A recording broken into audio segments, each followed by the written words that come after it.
he was a happy guy because I think he knows that he's got as physical a team as anyone in the country.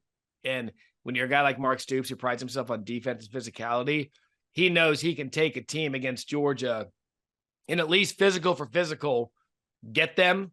But it's going to be up to Devin Leary to have a moment because Carson Beck had his moment yesterday with Brock Bowers at the end of that game. And so that gets that collision ready for the weekend. But yeah, Florida gets themselves back into the rankings. We thought that maybe Billy Napier could exhale a little bit because they got that win. They're ranked. They get a little bit the momentum we're talking about.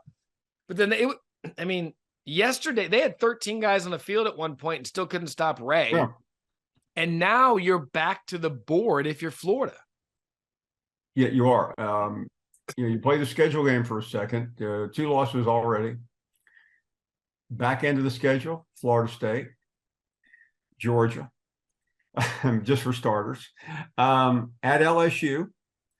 So if you're doing the math, the games against Missouri and South Carolina, games that are not going to interest the country at all, are going to determine their season.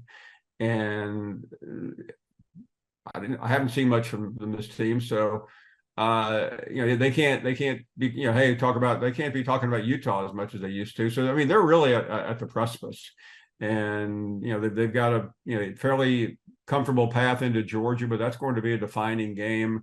How the tone and tenor of it, because the season could end very badly for them. Yeah, and Missouri's just kind of sitting here. We're doing this pre-new rankings coming out. They're sitting there 23rd and undefeated. No one's talking about it.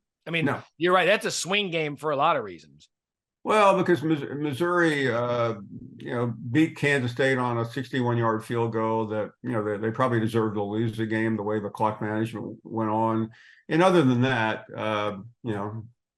what has Missouri done, Matt? No, look, they've got the undefeated record. They've got the SEC attached to them. I think that's helping them a lot in terms of the rankings. But when you look at it now, I find this conference fascinating going forward. Give me something.